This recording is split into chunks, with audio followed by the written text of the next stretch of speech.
Subscribe करें और bell दबाएं ताकि कोई खबर रह न जाए।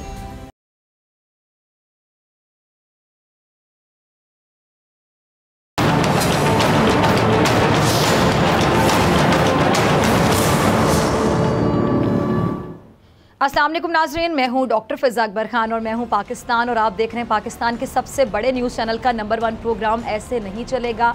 आज बड़ी ईद है, बड़ी ईद की बड़ी खुशियां जारी हैं और उम्मीद है कि हमारे नाज़रीन की ईद भी बड़े मज़े से गुजर रही होगी। अच्छा, ईद के इस मौके पर आपकी खुशियां दुबाला करने के लिए आज एक ख़ास मेहमान के साथ मैं हाज़िर हूँ इस प्रोग्राम में। बहुत ही ज़बरदस्त सियासतदान है, बल्कि बहुत सीनियर सियासतदान है और एक बहुत अच्छे इंसान है। पीपल्स पार्टी से इनका ताल्लुक़ है। मेरे साथ मौजूद हैं कमर ज़मान कायरा साहब। कायरा साहब, बहुत शुक्रिया आपके कीमती वक्त के लिए। सबसे पहले मेरी जानिब से, मेरी टीम की जानिब से, बोल न्यूज़ की जानिब से आपको और आपकी फ़ैमिली को ईद की खुशियाँ बहुत मुबारक हो, ईद मुबारक हो। और सबसे पहला सवाल, हमेशा की तरह ईद पर जब भी आपने कभी इंटरव्यू दिया होगा तो तमाम लोग एक ही सवाल करते हैं कि ईद कैसे मनाते हैं, मसरूफियात क्या होती हैं, क्योंकि बहुत से लोग ये कहते हैं जी हम ईद सोकर गुजारते हैं, हम ईद पर बहुत बोर होते हैं। तो ईद तो बोर होने वाला त्यौहार नहीं होता। आपको कभी समझ आई कि वो बोर क्यों होते हैं, सोकर क्यों गुजारते हैं?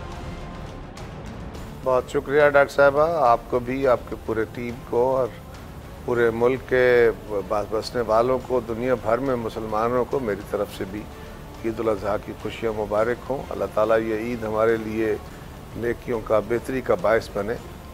और मेरी ईद मामूल के मुताबिक गुज़रती है, दोस्तों से मिलने का। सुबह उठ के जाके नमाज़ पढ़नी होती है, ईद की नमाज़ पढ़ता हूँ और वहाँ बहुत सारे दोस्तों से मुलाकात हो जाती है।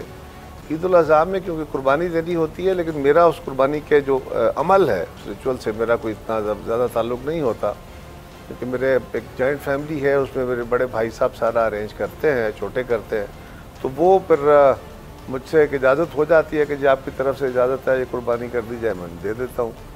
उसके बाद अगला सारा मरहला जो है, फिर मैं बैठ के अपने दोस्तों का उनके साथ इस कुर्बानी की ईद पे ज़रा दोस्त थोड़े लेट आते हैं, लेकिन हल्के भर के दोस्त अब आप मिलने के लिए तशरीफ़ लाते हैं, उनकी मेहरबानी है।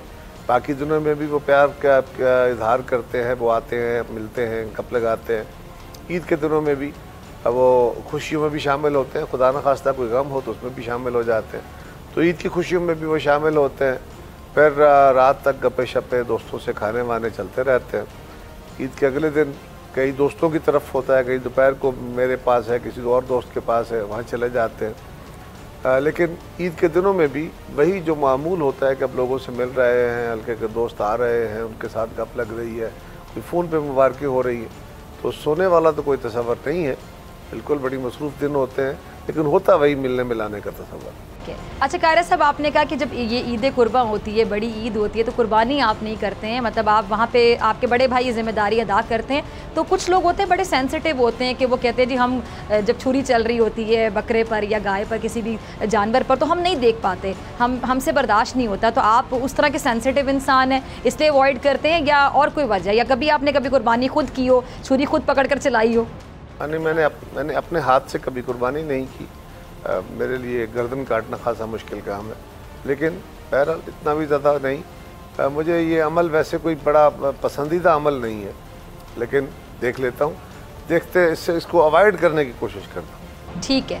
अच्छा, आपकी इसी बात से मेरे जहन में एक सवाल आया, आप भी अग्री करेंगे कि जो ईद कुर्बान का मकसद है बेसिकली वो क्या है? किसी भी चीज़ का एक मकसद होता है, तो हम उस मकसद को क्या समझते हैं, उसकी रूह को समझते हैं? एक तो ये बात, और दूसरा एक कॉन्सेप्ट होता था पुराने वक्तों में कि जी पहले जानवर ख़रीदा जाता था, उसको कुछ महीने या एटलीस्ट कुछ दिन, कुछ हफ्ते अपने पास रखा जाता था, बड़ा प्यार किया जाता था। मुझे अभी भी याद है कि मेरा छोटा भाई रोता रहता था जब कुर्बानी हो जाती थी कि बकरा कुर्बान हो गया, यानी इतनी अटैचमेंट हो जाती थी बच्चों को।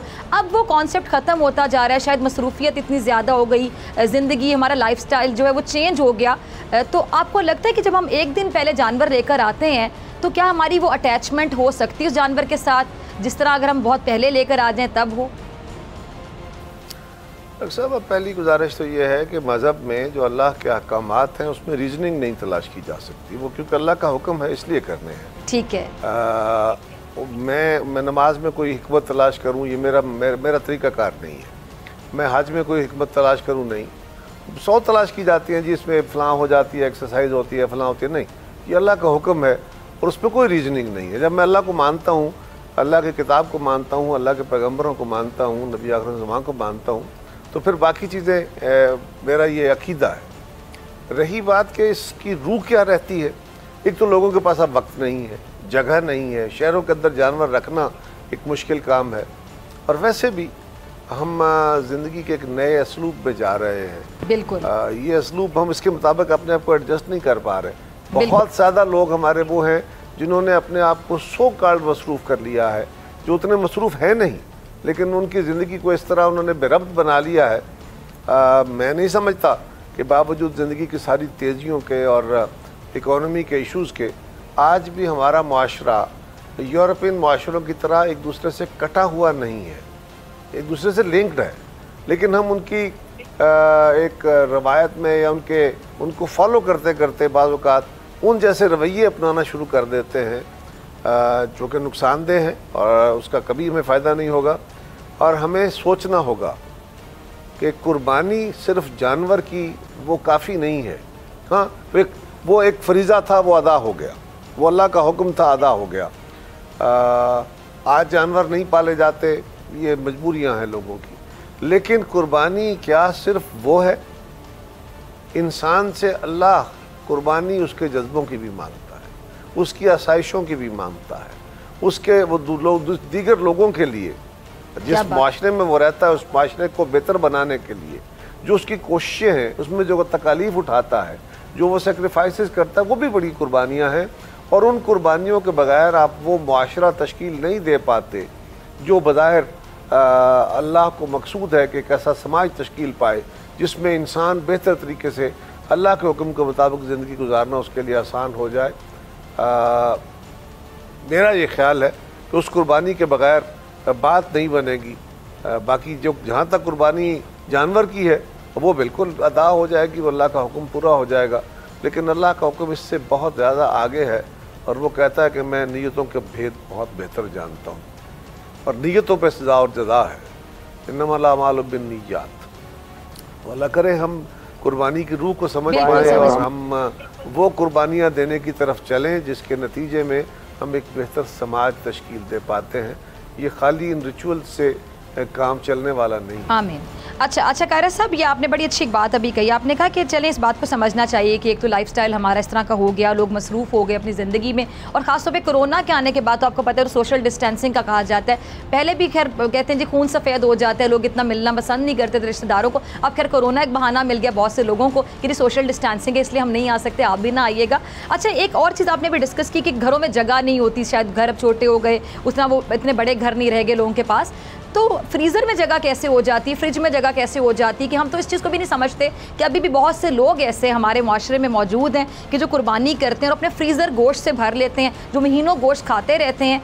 आप तो सारा साल खाते हैं, मतलब कुर्बानी का मकसद तो ये ना कि उन लोगों को गोश्त खिलाया जाए, उनको दिया जाए जिन्होंने पूरा साल नहीं खाया, जो महरूम रहे। हम तो इस चीज़ को भी नहीं समझ पाए आज तक, बहुत से लोग, सॉरी टू से। देखिए, कुर्बानी बेसिकली उसके आगे जितनी तौजीहात की जाएं वो अपनी जगह है। कुर्बानी तो लोगों को देने का नाम है। कुर्बानी तो अपने आप से कुछ चीज़ें दूसरों को देना है। खुद खाना कौन सी कुर्बानी हो गई कि मैंने कुर्बानी की और खुद ही खा ली। और जो फ्रीज़र भरते हैं वो अल्लाह की रज़ा के लिए तो नहीं होता, वो लोगों को दिखाने के लिए, आपको दिखाने, मुझे दिखाने के लिए, महल्ले के लोगों को दिखाने के लिए, नुमाइश के लिए तो हो सकता है कि मैंने इतने हज़ार का या इतने लाख का बैल लिया, इतने हज़ार का बकरा लिया और उसकी कुर्बानी दी है, मैंने फ़लाँ को इतना गोश्त भेजा है। ये जो तोहफ़े तहाइफ़ के तौर पे गोश्त भेजते हैं ये भी उसी का हिस्सा है। मेरी तो समझ में नहीं आता कि ये कुर्बानी क्या अल्लाह के यहाँ मकसूद है भी कि नहीं, क्योंकि अल्लाह के यहाँ मकसूद तो फिर यही है कि आप जानवर कुर्बान करते हैं, अल्लाह की राह में करते हैं, उसकी रीजनिंग कोई नहीं, लेकिन उसको तकसीम लॉजिकली तो इसी तरह होना चाहिए, लोगों में तकसीम होना चाहिए।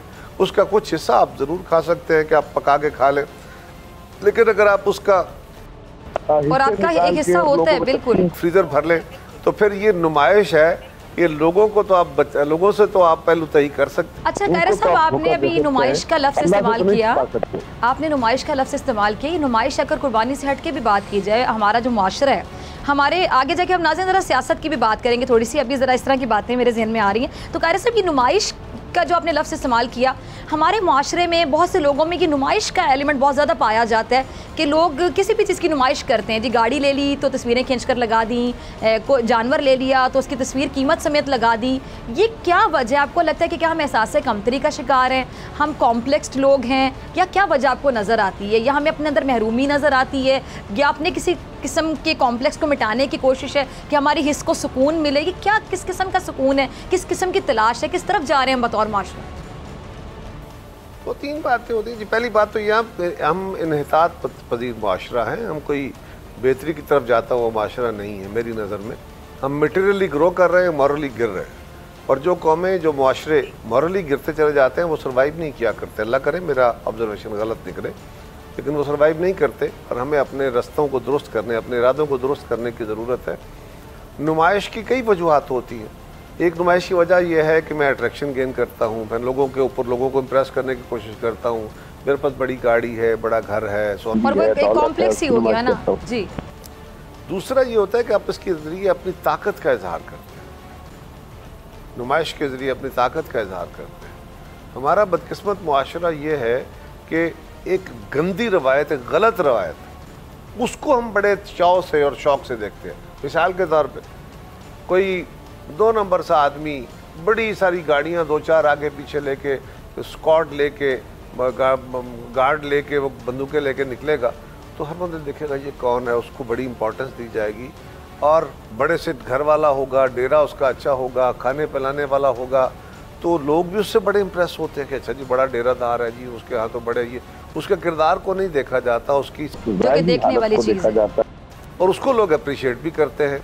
जब अप्रिशिएट करते हैं, उसको वोट देते हैं, तो फिर बाकी लोग भी सोचते हैं कि इसी तरह करें। तो हर बंदा अपने अपनी सतह पे नुमाइश के समल में चलता चला जाता है। बिल्कुल एक मुकाबलेबाजी भी है, वो भी शुरू हो जाती है। ठीक है, अच्छा कायरा साहब, बड़ी ईद का मौका हो, मजे मजे के खाने ना हो, ये कैसे हो सकता है? खाने में आपको सबसे ज़्यादा क्या पसंद है और घर में क्या फरमाइश करके बनवाते हैं कि जी आज ये बना दिया जाए? मैं जी हर चीज़ खा लेता हूँ। मुझे मेरा कोई डिसलाइकिंग मेरी कोई नहीं है। मैं सिर्फ कलेजी और दिल नहीं खाता, ये जानवर या किसी का भी हो, तो मेरे वो टेस्ट मुझे पसंद नहीं। बाकी गोश्त थोड़ा खाता हूँ, सब्जी दाल खाने वाला बंदा हूँ ज़्यादातर, लेकिन गोश्त भी खाता हूँ थोड़ा बहुत। और मुझे करेले बड़े पसंद हैं, मुझे चोंगे बड़ी पसंद हैं, मुझे दाल बड़ी पसंद है, मूंग की सब्जियां पसंद है आपको, करेले पसंद है, दाल पसंद है आपको। ठीक है, गोश्त ज़्यादा पसंद नहीं है, यही चीज़ें खाने वाला हूँ। ठीक है, ठीक। अच्छा कायरा साहब, ज़रा आगे चलते हैं। सियासी सफ़र आपका कैसे शुरू हुआ? बहुत से लोग जानना चाहते हैं, क्योंकि बहुत से लोगों के लिए रोल मॉडल्स होते हैं सियासतदान। बहुत से बच्चे ऐसे हैं जो आप लोगों में अपना मुस्तकबिल देखते हैं, फ्यूचर देखते हैं कि वो भी वहाँ जाना चाहते हैं, उस मुकाम पे जाना चाहते हैं। तो सियासत का आपने आगाज़ कैसे किया? बचपन से शौक़ था कि मैं बड़ा होकर सियासतदान बनूंगा, या फिर इत्तफाकिया तौर पर? कुछ लोग कहते हैं जी मैं तो इत्तफाकिया तौर पर इस फील्ड में आ गया, कुछ लोग तो ज़रा लाइटर नोट पर कहूँगी कहते हैं हम हादसाती तौर पर आ गए। जी, मेरी ज़िंदगी का सियासी सफ़र एक हादसा ज़रूर है, लेकिन मैं एक पॉलिटिकल कारकुन जो है वो बाय वर्चू हूँ, मैं अपनी सोच के तहत हूँ। मैंने तालिब इल्मी जो है, मेरे वालिद क्योंकि पॉलिटिक्स में थे, मेरे चचा पॉलिटिक्स में थे, मेरे भाई छोटे बड़े सब सियासी अमल में हैं और काफ़ी अरसे से हैं। तो मेरे फैमिली के अंदर ये ट्रेडिशन था, हम पीपल्स पार्टी के लोग हैं, मेरे फैमिली सारी। तो मेरे बचपन से ही ये यकीनन बड़ा शौक़ था।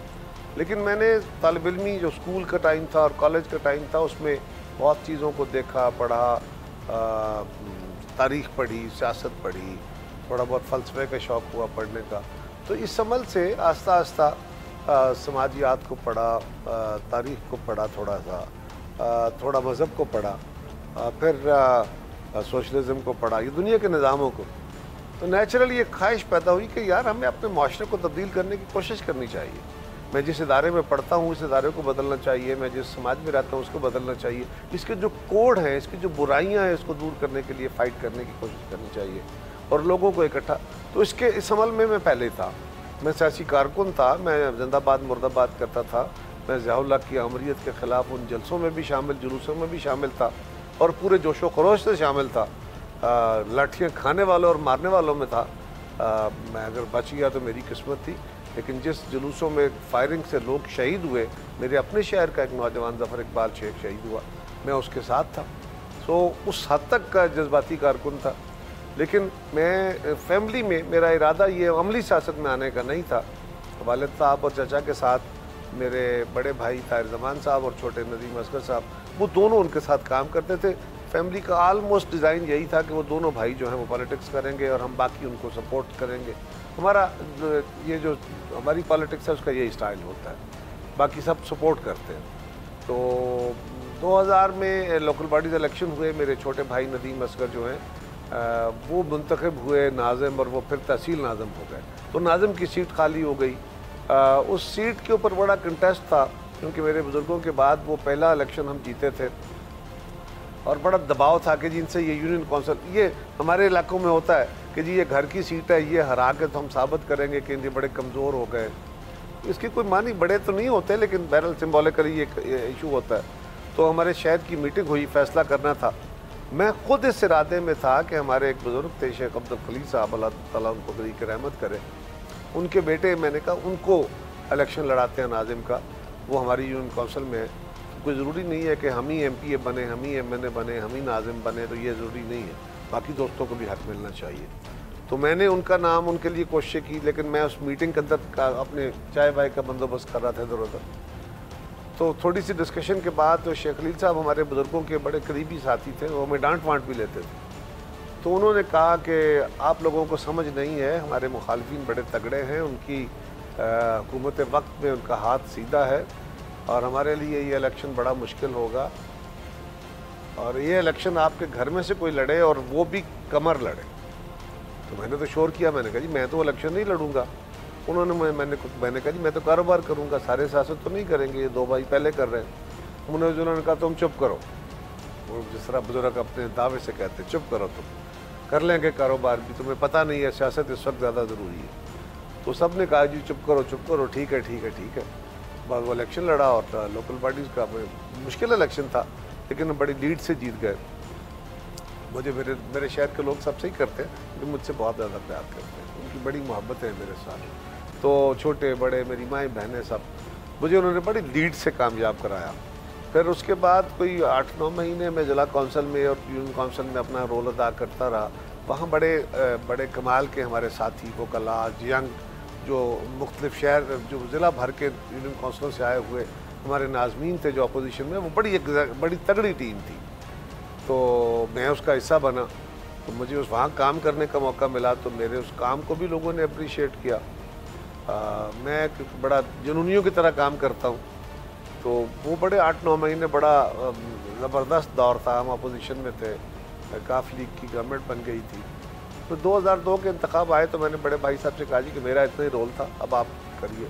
उन्होंने कहा नहीं अब तुम कंटिन्यू करो, तो मैंने इलेक्शन लड़ लिया जी। फिर वो 2002 से 8 तक अपोजिशन में रहे, इलेक्शन आ गया, फिर लड़ा, फिर लोगों ने और नौजवानों ने अपने कंधों पे बिठा के फिर ऐवानों में पहुंचा दिया, पार्टी ने वजारतें दे दी।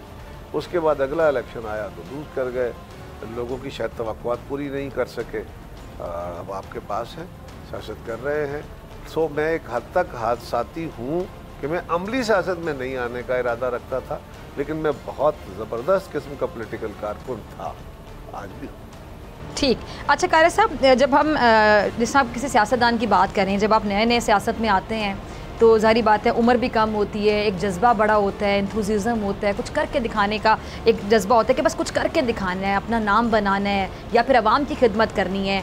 तो जब जैसे जैसे वक्त गुजरता जाता है, मैं आपसे नहीं कह रही, बहुत से लोग ऐसे करते होंगे कि जैसे जैसे वक्त गुजरता जाता है, मकबूलियत मिलती जाती है, शोहरत की बुलंदियों पे इंसान जाता है, कुछ इलेक्शंस जीत जाता है, तो कुछ अरसे के बाद क्या वो जुनून, एंथुसियाज्म या जो जज्बा है वो कम हो जाता है? क्योंकि बहुत से लोग उस जज्बे से फिर काम नहीं करते कुछ अरसा गुजरने के बाद, लेकिन बहुत से लोग ऐसे होते हैं कि जो आखिरी वक्त तक, रिटायरमेंट तक किसी भी फील्ड में जब तक वो काम करना चाहते हैं तब तक उसी जज्बे से काम करते रहते हैं। और अक्सर ये कहते हैं कि पुत्र हुन हिम्मत ख़त्म हो गई है, अब वो उम्र नहीं रही है, लेकिन अभी भी जज्बा वही है और इस उम्र के मुताबिक हम उसी तरह काम करना चाहते हैं। एक तो ये होता है जी कि जब बंदा नया नया पॉलिटिक्स में आता है किसी भी फील्ड में, तो उसको सारी चीज़ें नज़र नहीं आ रही हैं, वो चीज़ों को बज़ाहिर देख रहा होता है। और ख़ास तौर पे सियासत में, क्योंकि इसी से समाज चलाना होता है, पूरा माशरा में चलाना है, तो आपकी ख्वाहिश होती है कि हम गवर्नमेंट में आएँ, हमारी जमात हुकूमत में आए हम लोगों के अंदर तब्दीली लेके आएंगे, ये निज़ाम को बदलेंगे, ये क्या हम सारा, ये सफाई का निज़ाम होगा, सेहत होगा, एजुकेशन होगी, रोज़गार होंगे, फलां फलां। तो ये ख्वाब होते हैं। नौजवानी में बंदा ज़्यादा ख्वाब देखता है, ज़्यादा मेहनत करता है, ज़्यादा, और उसी की बदौलत वो ताकत के साथ, जज्बों के साथ लड़ाई लड़ रहा होता है, और बड़ा ज़रूरी होता है। जब आप किसी फील्ड के अंदर दाखिल हो जाते हैं, यानी मैं MNA बन गया या नाज़िम बना, तो मुझे पता चला कि नहीं, मेरे पास कोई सारा इख्तियार तो नहीं आ गया, मेरे तो ऊपर तो कानून मौजूद है, मेरे ऊपर अथॉरिटीज़ मौजूद हैं, ग्राउंड रियलिटीज़ से फिर आपका वास्ता पड़ता है। मेरे कोलीग्स हैं जो काउंसलर्स हैं, तो मैंने उन सबको साथ लेके चलना है। तो मैं अपनी मर्ज़ी से चीज़ें नहीं चला सकता, तो फिर आपके इरादे ज़रा ठंडे पड़ते हैं। लेकिन आपको चीज़ों की रियलाइजेशन होती है, वक्त के साथ साथ आपको अपने इरादे कमज़ोर नहीं करने पड़ते। फिर आपको ये समझ आती है कि चीज़ों ने होना किस तरह है, काम किस तरह हो सकते हैं, रुकावटें क्या है। जूँ जूँ आपका स्फीयर बड़ा होता चला जाता है, आपके ऊपर कदगनें बढ़ती चली जाती हैं, जिम्मेदारियाँ बढ़ती चली जाती हैं। और मैं जब नाज़िम था तो मैं लोकल अपनी काउंसिल को जवाब देता, जब मैं MNA बन गया तो मैं पूरे हल्के को जवाबदेह हो गया, वज़ीर बन गया तो पूरे मुल्क को जवाबदेह हो गया। तो मेरा स्फीयर बड़ा होता गया, तो मुझे उतनी ज़्यादा अटेंशन मैं अपने शहर पे, अपनी गलियों पे, अपने यूनियन काउंसिल पे नहीं दे सका। नेचुरल है, फिर मुझे अपने असाइनमेंट के हवाले से भी काम करना है, मेरा स्फीयर बड़ा हो गया, तो उस पर लोगों की नाराज़गियाँ भी आ जाती हैं। कुछ लोग तो खैर अपने मौज मस्ती में बह जाते हैं या अपने काम काज को सीधा करते हैं, लेकिन अगर आप एक नीति से सियासत कर रहे हैं, कोशिश कर रहे हैं, तो फिर भी आपको चीज़ें समझ आ जाती हैं कि जो मैं पहले कह रहा था वो अब मुमकिन उस तरह नहीं है, क्योंकि उस वक्त मुझे हक़ाइक़ का पता नहीं था। जब मैं दरिया में उतरता हूँ तो मुझे पता चलता है कि पानी का बहाव कितना है और गहरा कितना है, उसके मुताबिक मैं अपने आप को री एडजस्ट करता हूँ, तो उसको स्लो डाउन कहा जा सकता है। ये भी एक बंदा रियलाइजेशन हो जाती है। हाँ, मायूसी नहीं, अगर आप मायूस हो गए हैं तो फिर आपको कुछ और काम करना चाहिए। अच्छा, एग्जैक्टली आपने मायूसी का लफ्ज़ बोला, मैं यही पूछने जा रही थी कि फिर जब आपका ग्राउंड रियलिटी से वास्ता पड़ता है, आपको ज़मीनी हक़ाइक़ पता चलते हैं कि अच्छा मैं ये सोच कर आया था, जज्बा ये था, तो कुछ लोगों का जज्बा क्या कम होने के साथ साथ मायूसी में भी कन्वर्ट हो जाता है कि ये तो हो ही नहीं सकता, मैं कर ही नहीं सकता? ऐसा भी होता है, ऐसा भी होता है, लेकिन मेरे ख्याल में अगर आपका जज्बा उस तरह मान पड़ रहा हो कि आपको पता, आप मायूसी का शिकार हो रहे हैं, आप समझते हैं मैं नहीं कर सकता, तो फिर आपको ये छोड़ देना चाहिए। आपको छोड़ देना चाहिए, बिल्कुल। अगर आप इंसाफ नहीं कर पा रहे उस फील्ड के साथ, बिल्कुल उसके साथ इंसाफ नहीं कर रहे और आपके अंदर जज्बा ही नहीं रहा, आप समझ रहे हैं कि मैं ये कर नहीं सकता, तो फिर उसको करने दें जो सोचता है कि मैं कर सकता हूँ। बहुत आपने प्यारी बात की, बहुत ही गहरी बात है जो आप कर रहे हैं कि फिर आप छोड़ दें, उसको करने दें, उसको मौका दें, इसके अंदर जज्बा है। अच्छा, आगे चलते हैं। आपको अदब से बड़ी दिलचस्पी है, जैसे कि अभी आपने बताया कि आप ज़माने तालिब इल्मी से पढ़ते रहे, बहुत सी किताबें पढ़ी आपने, तो ज़्यादा इंटरेस्ट आपका किस सब्जेक्ट में है, ज़्यादा किस किस्म की किताबें पढ़ते हैं आप, और किस राइटर को पढ़ना पसंद करते हैं? शायरी भी पसंद है आपको?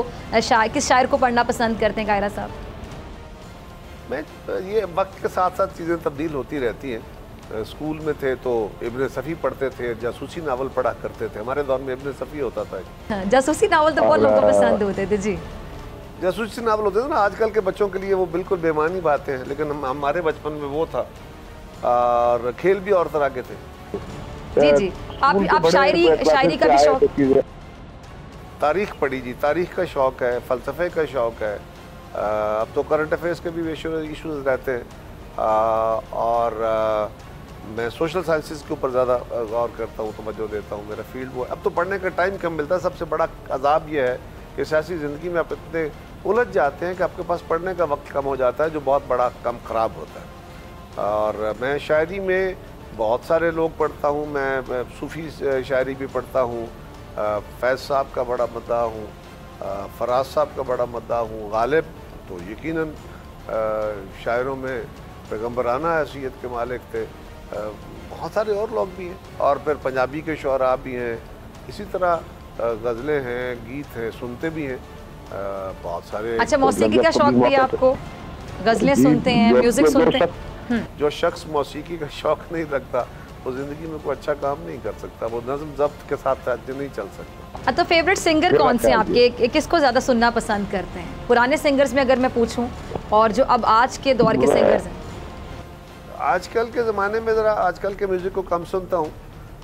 बड़ा अच्छा म्यूज़िक आजकल भी लोग कर रहे हैं। अली ज़फ़र बड़ा अच्छा म्यूज़िक कर रहा है, बड़ा मज़ेदार काम करता है, कुछ लड़कियाँ बड़े अच्छे गाने गा रही हैं। मैं आबदा परवीन को साहबा को सुनता हूँ। क्या बात है, क्या जो सूफी शायर, सूफी और उनका एक अपना मखसूस अंदाज है। मैं मेहदी हसन साहब का बड़ा मद्दा हूँ गज़लों में। वैसे तो नीम क्लासिकल मौसीकी भी सुनते हैं और फरीदा खानम साहिबा को बहुत सुना करते थे। ये तो आप बहुत बड़े बड़े नाम ले रहे हैं, सब बहुत सुना करते थे। और बहुत जैसे फराज साहब, अपने फराज साहब कह रहा हूँ, मेहदी हसन साहब थे, अल्लाह ताला उनको करी के रहमत करे। इसी तरह फिर कई सारे, आरिफ लोहार को बहुत मज़ेदार मज़ा लेकर सुनता हूँ। ज़हूर लोहार, इन दिनों मैंने उनके नए गाने सुने, मेरे लिए वो नया नाम थे लेकिन बड़े मज़ेदार, आला म्यूज़िक है उनका, बड़ा कमाल का। इसी तरह बेशुमार लोग हैं, तो वैरायटी होती है। आपने गज़लें सुनती हैं तो किसकी सुनी है। तो कोई दौर था कि हम अख्तरी भाई सुना करते थे, बेगम अख्तर को, वो भी था। क्या बड़ी। अच्छा, मुझे लगता है कि मौसीकी के हवाले से आपके मूड पे डिपेंड करता है कि उस टाइम पे आप सुनना क्या चाह रहे हैं। कभी आपको बहुत तेज़ म्यूज़िक सुनने का शौक़ होता है, कभी आप गज़ल सुनना चाह रहे होते हैं। ये डिपेंड करता है कि उस टाइम पे आपका मूड क्या है। मूड पे डिपेंड करता है जी। और फिर ये भी होता है, मैं कई दफ़ा फ़र्ज़ करें किसी प्रोग्राम में जा रहा हूँ, किसी वजह से टेंस हूँ, मूड ऑफ है या डिप्रेस हूँ, थोड़ा सा वैसे डाउन है तबीयत, तो फिर मैं सोचता हूँ कि अच्छा थोड़ा सा मूड ठीक करने के लिए तो ज़रा तेज़ म्यूज़िक सुना जाए या कोई पंजाबी गीत सुन लिया जाए, ज़रा उसमें अच्छा तेज़ म्यूज़िक हो तो अपनी चॉइस का, तो फिर बंदे का मूड ठीक हो जाता है। तो उससे इस तरह भी म्यूज़िक सुना जाता है। ठीक है। अच्छा, सियासत के हवाले से कुछ सवाल है मेरे जहन, पूछेंगे इस शॉर्ट ब्रेक के बाद।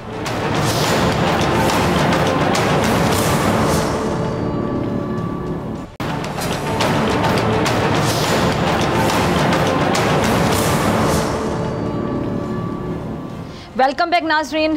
ईद की खुशियाँ तमाम देखने वालों को एक बार फिर से बहुत मुबारक हों। मेरे साथ बहुत प्यारे मेहमान मौजूद हैं। कमर ज़मान कायरा साहब एक बड़े सियासतदान हैं, सीनियर सियासतदान हैं, और आज इनसे गुफ्तगू करके मैं ये बात कंक्लूड कर रही हूँ कि एक बहुत बड़े इंसान भी हैं, बहुत अच्छे इंसान भी हैं। कायरा साहब, एक बार फिर से बहुत शुक्रिया आपके वक्त के लिए, वक्त दिया। अच्छा, ब्रेक से पहले हम बात कर रहे थे कि आपको कौन सी किताबें पसंद हैं, किस किस्म की शायरी पसंद है, किस किस्म की मौसीकी पसंद है। अच्छा, मैं अब सियासत पर जाने से पहले एक और सवाल मेरे जहन में था, मुझे ब्रेक पर जाना था कि फारिग वक्त में कभी आप फिल्में भी देखते हैं, ड्रामे भी देखते हैं, और कोई ऐसा एक्टर जो आपको बहुत पसंद हो, जिसको देखकर ये लगता हो कि वाकई भाई इसने अपने जुमलों के साथ और तमाम डायलॉग्स के साथ, इस रोल के साथ इंसाफ किया। और कुछ ऐसे अदाकार होते हैं जिनके बारे में हम ये कहते हैं कि इसका खला तो पुर हो ही नहीं सकता। जैसा कि मैं कुछ दिन पहले बात करी थी मोइन अख्तर साहब की, कि मोइन अख्तर साहब क्या नाम थे, एक लेजेंड अदाकार। आप उनकी अदाकारी देख लें, कंपेयरिंग देख लें, कॉमेडी भी बहुत अच्छी कर लेते थे, सीरियस अदाकारी भी, कंपेयरिंग बहुत अच्छी करते थे। तो इस तरह के कुछ नाम अगर आप उनका आज जिक्र करना चाहें। बिलाशुबा जी, मोइन अख्तर साहब वो शख्सियत हैं जिनकी वाकई खिला पूरा है, उन जैसा कोई और नहीं हो सकता। और वो टीम बड़ी कमाल की थी। जब वो टीम, हम तो जब अभी जवानी में थे तो ये 3 बंदों की टीम थी, मोइन अख्तर साहब, मरहूम अनवर मकसूद साहब और बुशरा अंसारी साहिबा। क्या कमाल के ये लोग थे। और उस वक्त बड़े और भी लोग थे बड़ा कमाल का काम करने वाले, लेकिन अपने फील्ड में ये बहुत बड़े नाम थे। आबिद अली साहब बहुत अच्छे एक्टर थे, तकी नासर बहुत अच्छे एक्टर थे, जमाल साहब बहुत अच्छे एक्टर थे। ख़वातीन में बहुत सारे नाम थे बड़े कमाल के। आजकल तो खैर वो आपके लिए तो शायद नए नाम हो, वो पुराने हो गए बड़े, लेकिन मेरी तरह आप वो सफ़ेद बालों वाले हैं अगर कोई लड़के लड़कियाँ, आप तो मैयम बाबे हो गए वो बेचारे, हम भी जैसे हो गए, लेकिन बड़े कमाल के लोग थे। और आजकल भी बड़े हमारे नई नस्ल जो है उनके ज़रा ड्रामे देखने का मौका कम मिलता है, लेकिन क्रिएशन तो ख़त्म नहीं हुई, वो तो तख्लीक तो होती रहती है। अच्छा म्यूज़िक, अच्छा ड्रामा, ये अलमिया ज़रूर है कि हर दौर में अच्छा अदब परवान नहीं चढ़ रहा होगा। इस वक्त हमारे माशरे में जब से ये इंतहा पसंदी परवान चढ़ी है और हम अफ़गान जंगों में उलझे हैं और यहाँ पे मुल्क के अंदर माशाल्लाह ये अमरीतें आई हैं, तो जो इंतहा पसंदाना रवैये आ गए माशरे के, ये पूरे अदब को, ये पूरे लिटरेचर को और फ़नून लतीफ़ा को ये पैदा होने से या आगे बढ़ने से, फ्लरिश होने से रोकने के नाम में। इवन दैन बड़े कमाल के लोग हैं जो आज भी अदब क्रिएट कर रहे हैं, आज भी मुसव्वरी कर रहे हैं, आज भी मुजस्समे बना रहे हैं, वो आज भी कमाल की तहरीरें लिख रहे हैं, आज भी बड़े आला इदारिये लिखते हैं, आज भी बड़े अच्छे एनालिसिस करते हैं। और आज के इस दौर में जब किताब पढ़ने का रिवाज कम हो गया है आज भी बड़े कमाल के राइटर्स मौजूद हैं जिनको पढ़ के, जिनका जुमला सुन के मज़ा आ जाता है।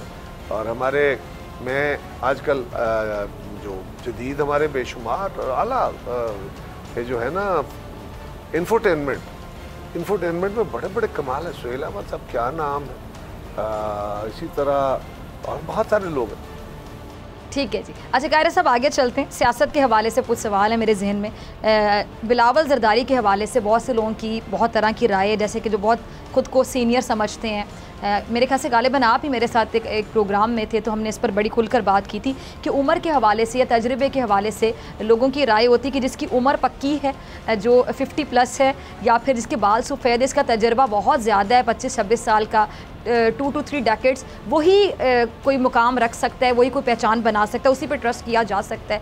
हालांकि मुझे लगता है कि टैलेंट उम्र का मोहताज नहीं होता। हाँ, एक्सपीरियंस मैटर करता है, वक्त के साथ साथ मैटर करता है, लेकिन अगर आपकी उम्र कम है, आप कम उम्र हैं, लेकिन आपके डिसीजन पावर जो है या आपकी जो काम करने का अंदाज़ है वो बहुत ज़्यादा मैच्योर है, तो मेरा नहीं ख्याल कि उम्र या बाल सफ़ेद से कोई फ़र्क पड़ता है। बिलावल के हवाले से उनको बड़ी तनकीद का सामना करना पड़ता है कि बहुत से लोग कहते हैं कि आप अभी बच्चे हैं, आप अभी सीखें। हालांकि मैं बिल्कुल एक सही राय दे रही हूँ कि बिलावल बहुत मैच्योर हैं। बिलावल को जब भी देखा हमने बात करते हुए, बयान देते हुए, बिलावल बहुत सोच समझ के बात करते हैं। तो बिलावल को जो लोग इस तरह हल्का लेते हैं, उम्र के हवाले से तंज करते हैं, क्या वो बिलावल से दर हकीकत इनसिक्योर हैं कि उनको बिलावल का मुस्तकबिल बहुत ज़्यादा ब्राइट नज़र आता है, या फिर क्या वजह है कि बिलावल के हौसले को कम करना चाहते हैं, क्या करना चाहते हैं, या एक तीर से 100 शिकार करना चाहते हैं आपके मुताबिक?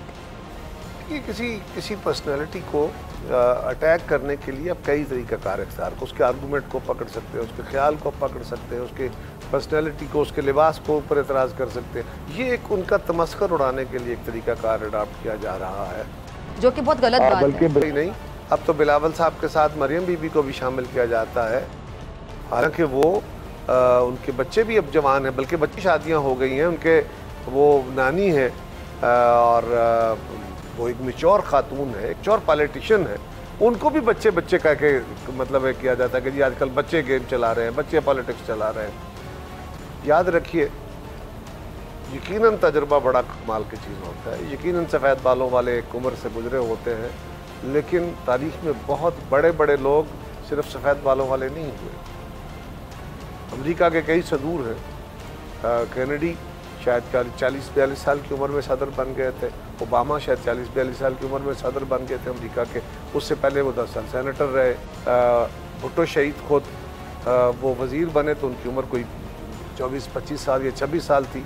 बीबी शहीद जब पॉलिटिक्स में आई थी तो उनको अपने वालिद के बाद जब उनकी हुकूमत ख़त्म हो गई तो उनको 26 साल की उम्र में पार्टी संभालना पड़ी थी। 35 साल की उम्र में वो वज़ीर आज़म बन गई थी। इतनी लंबी स्ट्रगल करने के बाद ज़िया-उल-हक के ख़िलाफ़ एग्ज़ाइल भुगता, तकलीफ़ें झेलीं, जेलें झेलीं, सब कुछ करने के बाद इसी तरह भुट्टो साहब वो 42 साल की उम्र में सदर बने थे, 49 साल की उम्र में उनकी हुकूमत ख़त्म हुई और 51 साल की उम्र में शहीद कर दिए गए।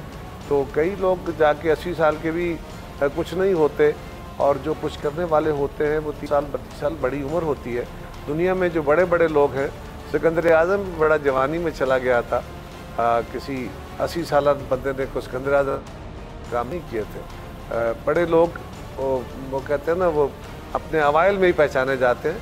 बहरहाल ये वो अच्छा, तो ये कायरा साहब आपकी बात से मैं कंक्लूड कर सकती हूँ कि आपने इस तरह बताया कि बहुत से सदूर ऐसे हैं, अगर आप अमेरिका की भी एग्जांपल दे रहे थे कि जिनकी उम्र अर्ली 40s में थी और वो इतने बड़े मुकाम पर पहुँचे, तो यह हमारे यहाँ जो लोग अभी भी उम्र को तनकीद का निशाना बनाते हैं या वो समझते हैं कि उम्र नहीं है, ये तजर्बा नहीं तो आप कुछ कर नहीं सकते, यानी हम बहुत पीछे हैं, हम बहुत पीछे रह गए, हमें बहुत सीखने की ज़रूरत है। नहीं, एक तो वो बायस है, मैं समझता हूँ मुझे बड़ा पता है क्योंकि मेरे बाल सफ़ेद हो गए, और ये जी जो आज 25, 26, 28 साल वाले बच्चे हैं, नौजवान हैं, इनको क्या पता है। हालांकि वो जदीद इल्म जानते हैं, मुझे नहीं पता है कि आज की इस लेटेस्ट गैजेटरी क्या है, आज की दुनिया में क्या हो रहा है। मैं उनके मुकाबले में मैं जाहिल हूँ, मुझे आज भी ये आपने बात करके आला ज़र्फ़ी का सबूत दिया नहीं पता। तो हमें ये हमारा जहालत होती है या एक बायस होता है। कुछ लोग, मैंने कब गुजारिश की ना, अपने मुखालिफ को अंडरमाइन करने के लिए ये लफ्ज़ इस्तेमाल करते हैं। मुझे जेलसी होती है ना कि ये आप जो नौजवान नस्ल हैं, आप जब मुझसे ज़्यादा अच्छी बातें करते हैं तो मुझे तो जेलसी होती है कि अच्छा यार मैं तो बड़ा तुरम खान बना फिरता हूँ अपने तौर पे, ये तो मुझसे अच्छी बातें कर रहे, तो मैं कहूँगा नहीं अभी बच्चे हैं, इनको ज़रा मिच्योर होने की ज़रूरत है। तो ये बेसिकली मैं अपनी कमज़ोरी छुपाने के लिए कह रहा होता हूँ, वरना जो नौजवानों का टैलेंट है वो छुपा तो नहीं करता। और वो हर अहद में लोग पैदा होते हैं, किसी एक अहद में नहीं पैदा हुए। आज भी बड़े कमाल के नौजवान हैं। आजकल देखिए ना, कोई ऐसा बंदा भी है जो 70 साल की उम्र में या 60 साल की उम्र में जाकर दुनिया को पता चला हो कि ये इसमें कोई टैलेंट है? नो। दुनिया में लोग बड़ी जवानी में सामने आ गए और फिर आस्ता आस्ता अपने एक्सपीरियंस से और ज़्यादा शाइन होते गए। तो बिलावल साहब उन लोगों में शामिल हैं। मैंने पहले भी कहा ना कि दुल्हन वही जो पिया मन भाए, लीडर वही जिसको लोग पसंद करें, और वो बिलावल साहब को पसंद करते हैं लोग। ठीक है, यहाँ पे दुल्हन वही जो पिया मन भाई, पिया आपने बोला अवाम को, अवाम पसंद करती है। ठीक है जी, आगे चलते हैं जी। ये सियासत में मुखालफत आपको पता चलती रहती है, जैसे कि आपने खुद ही कहा कि कुछ लोगों की बाइस ड्राई होती है, कुछ लोग तनकीद का निशाना बनाने के लिए कोई भी बात पकड़ लेते हैं। लेकिन ये बताइए कि आपकी किसी हुक्मरान जमात के रहनुमा से बहुत ज़्यादा गहरी दोस्ती हो, क्योंकि दोस्ती भी हो सकती है, गहरा ताल्लुक भी हो सकता है, लड़ाई भी हो सकती है, या किसी से बहुत ज़्यादा लड़ाई हो कि आप उसके साथ, बहुत से लोग ऐसे कहते हैं कि जी फ़लाँ आ रहा है प्रोग्राम में तो मैं उसके साथ नहीं बैठूंगा क्योंकि बस हमारी बहुत एक पुरानी लड़ाई है। ऐसी कोई बात हो, चले वो बेशक ना बताएं, लेकिन किसी से दोस्ती है, गहरा ताल्लुक है, तो ये ज़रूर बता दें, और वो कौन सी शख्सियत है? देखिए, बहुत सारी जमातों के मैं नाम लेना तो मुनासिब नहीं होता। ये नाम लेने से दो मसाइल होते हैं। एक तो बहुत सारे लोगों से आपका ताल्लुक होता है, हो सकता है बड़े अहम लोग मेरे ज़हन में इस वक्त ना कोई नाम आए और मैं उनका नाम ना लूँ तो ये होगा कि अच्छा ये हमें तो अपने करीब लोगों में समझता नहीं है। तो ये मेरा ख्याल है, इस सवाल से ज़रा कर लेते हैं। यानी आप जिनके साथ अच्छा ताल्लुक है, कायरा साहब, उनका नाम भी नहीं लेंगे कि आपकी किसी से बहुत ज़्यादा अच्छी दोस्ती है? बहुत सारे लोगों से अच्छा ताल्लुक है, लेकिन मैं सबके नाम नहीं गिनवा सकूँगा, ये मुनासिब नहीं होगा।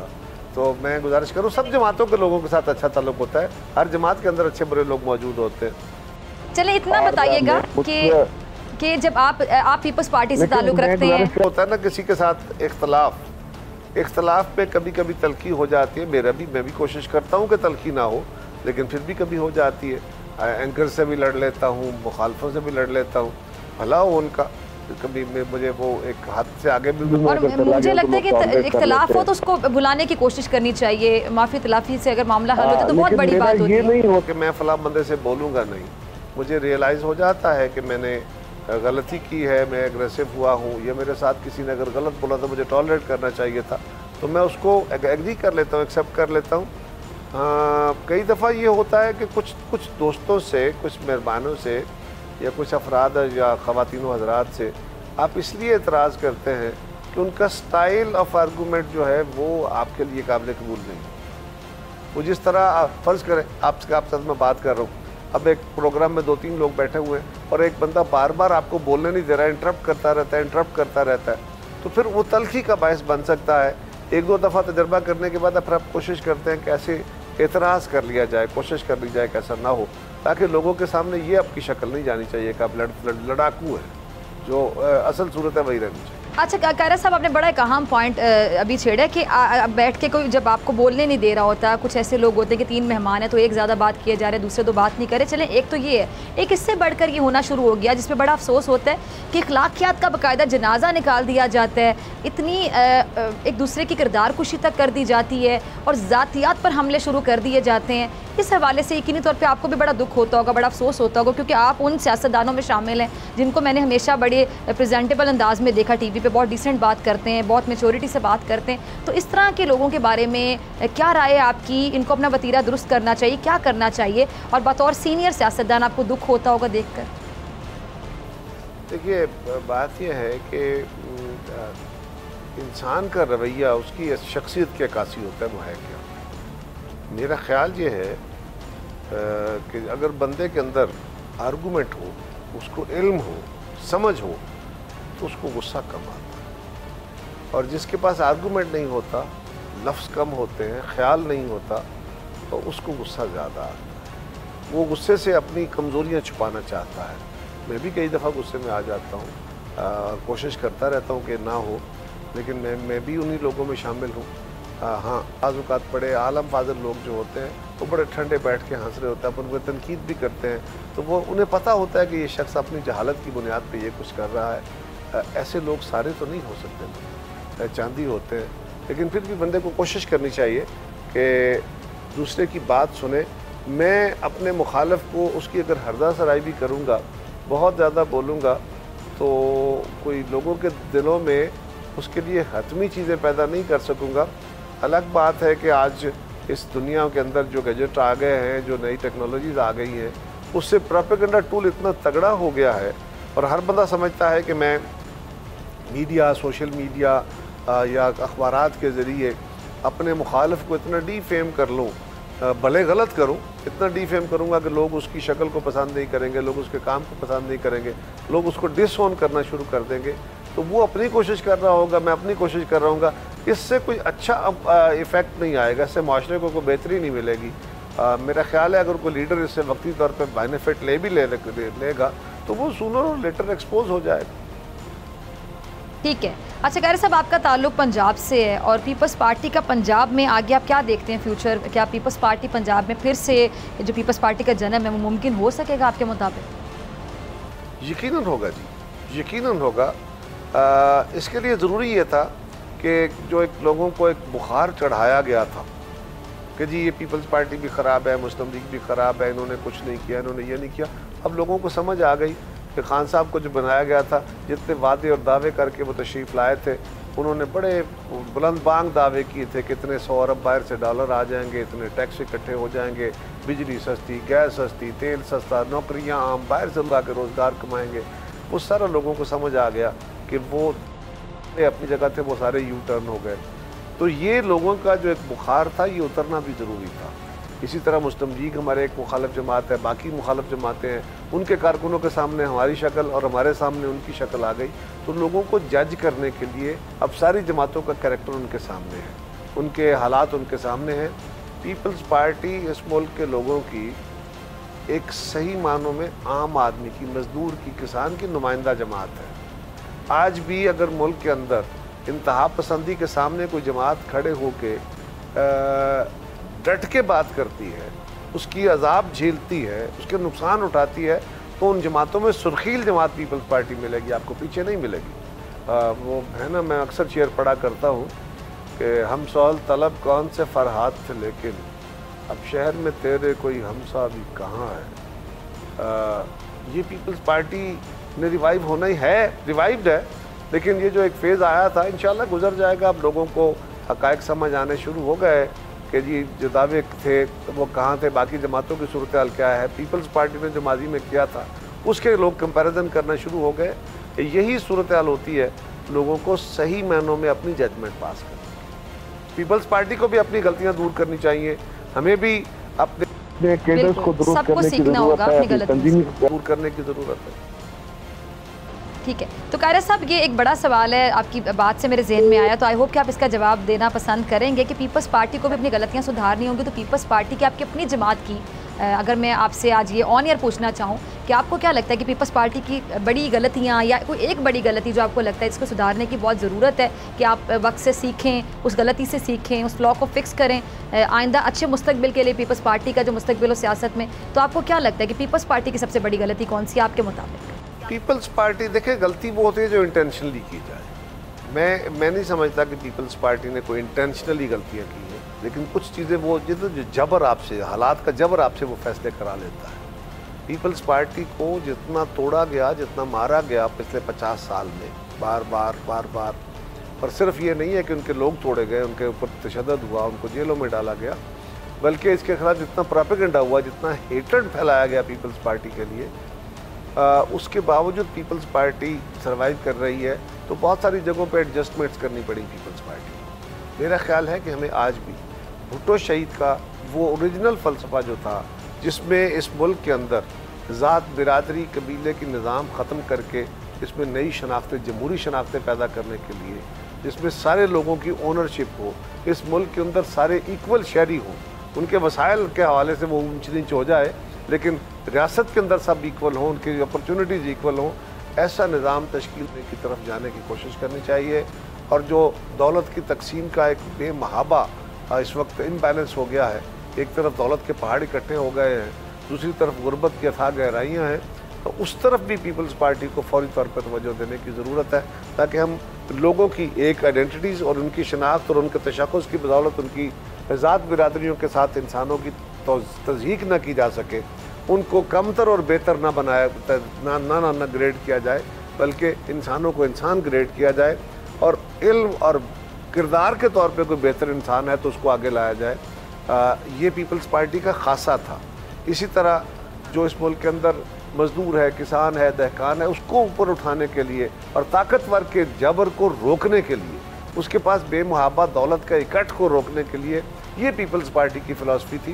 पीपल्स पार्टी को इसके ऊपर दोबारा कॉन्सेंट्रेट कर है तो आज भी बाकी जब आपने कहा ना फिलॉसफी थी, खासा था, इट मींस कि आप ये मानते हैं कि अब किसी हद तक ये चीज़ नहीं रही। क्या चीज़? आपने कहा कि ये फिलॉसफी थी पीपल्स पार्टी की, खासा था, यानी अब माजी में बात करें, इसका मतलब है कि अभी ये चीज़ वैसी नहीं रही आपके मुताबिक? नहीं, मैंने नॉन एग्जिस्टेंट नहीं कहा, मैंने कहा ना कि वो मैंने पहले शेर भी आपको तो सुनाया ना, ठीक है, उसमें थोड़ी बेहतरी की गुंजाइश है। उसको कंसंट्रेट करने की ज़रूरत है, उसकी तरफ जाने की ज़रूरत है। हम हालात के तहत जो तजर्बे हमने किए, जो इलेक्टेबल्स की पॉलिटिक्स की, जो पॉपुलर पॉलिटिक्स करने की कोशिश की, या हमसे हालात के तहत फैसले कराए गए या करने पड़े, अब हमें सबक उससे आ गया है और पीपल्स पार्टी इसकी करेक्शन करे। ठीक है, फिर सब पीपल्स पार्टी के इल्ज़ाम लगाती है कि मुस्लिम लीग नून के जो रहनुमा है उनको तो ज़मानतों पे ज़मानतें मिल रही हैं और जो पीपल्स पार्टी के कई रहनुमा है वो अब तक जेल में हैं और ज़रदारी साहब भी मुकदमात का सामना करें। तो आपको लगता है जो डील की बातें होती हैं ये दुरुस्त है? ये जो इल्ज़ाम आपकी जमात की जानिब से भी लगाए जाते हैं, तो क्या नून लीग की वाकई कोई डील होती है आपको दिखाई देती है? मुझे तो ये नहीं पता जी, इस पर ये इल्ज़ाम तो मैं क्या करूँ, लेकिन मैं तो ये कहता हूँ कि आज भी सैयद खुर्शीद शाह साहब बगैर केस चलाए 2 साल होने को हैं, वो जेल में हैं। बाकी सबकी बेलें हो गई, हमारी नहीं हो रही। जरदारी साहब के केस बनाए गए कराची में, वकूए कराची के बनाए गए, गवाह कराची के हैं, केस इस्लामाबाद में सुने जा रहे हैं। तो ये जो ख़ास सलूक है पीपल्स पार्टी के साथ भुट्टो शहीद से लेके आज तक, उसके साथ अब क्या कहा जाए? जब हम चीज़ों को खुल के देखते हैं तो कुछ ऐसा ही है, अब उसको इससे हट के क्या कहा जाए? ठीक है जी, आखिर में आपका शुक्रिया अदा करने से पहले एक आखिरी सवाल मैं पूछना चाहूँगी, नए इंतखाबात में आप कैसे देखते हैं, ख़ासतौर पे पीटीआई को देखते हैं आप कि जैसे कि आपने कहा कि लोगों का जो बुखार है वो उतरना था, तो आपको लगता है कि जिन्होंने उनको वोट दिया या जो आवाम है, जिस तरह आपने बुखार का जिक्र किया, तो उनका बुखार वाकई उतर चुका है, या वो कहते हैं कि आगे भी वो अपनी जो पोजीशन उसको बरकरार रखेंगे, आगे भी पीटीआई का मुस्तकबिल ब्राइट उनको नज़र आता है? आपको क्या लगता है? डॉक्टर साहबा, आप न्यूज़ शो करती हैं, करंट अफेयर्स का प्रोग्राम करती हैं, आप लोगों की पल्स जानती हैं, आप अपने कैमरामैनों से पूछें, आप अपने चौकीदारों से पूछें, आप अपने स्टूडियो में काम करने वाले लोगों से पूछें, आप बाहर निकले पूछते भी हैं, मुझे पता है, मैंने देखे आपके प्रोग्राम। आप किसी मजदूर से, किसी किसान से, किसी रेडी वाले से, किसी दुकानदार से, किसी खुशहाल-बंदे से भी बेशक पूछिएगा कि उसकी ज़िंदगी में क्या बेहतरी आई है, जो ख्वाब उसने इस हुकूमत के लिए देखे थे और सोचे थे, क्या वो पूरे हुए हैं?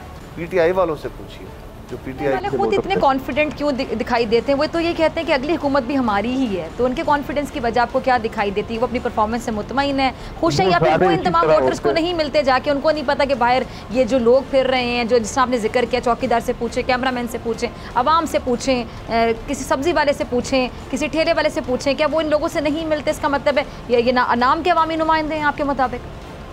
पहली गुजारिश तो ये है कि जो कुछ मैंने कहा, अगर ये दुरुस्त है तो फिर अगला आर्गूमेंट ये है कि नेचुरली फिर इन लोगों के अगर ख्वाब टूट चुके हैं तो फिर अब वो अपना रिएक्शन भी देंगे। तो रिएक्शन में बंदे को सावन के अंधे को हर तरफ हरा हरा नज़र आता है, उसको ये समझ नहीं आती कि सावन गुजर गया है, अब जाड़ों के दिन आ गए हैं। सही, ठीक है जी, यानी आगे आपको पाकिस्तान तहरीक से नज़र नहीं आता है, ख़ासतौर पे जो आने वाले इंतखाबात होंगे उनमें? ऐसे ही। बहुत शुक्रिया आपके वक्त के लिए, और इसी के साथ डॉक्टर फ़िज़ा अकबर खान को दीजिए इजाज़त। आपसे मुलाकात होगी इंशाल्लाह कल, सेम टाइम सेम चैनल, अगर ज़िंदगी ने वफ़ा की। दुआओं में याद रखिएगा अपना, अपने प्यारों का बहुत ख्याल रखिएगा। अल्लाह ने के बाद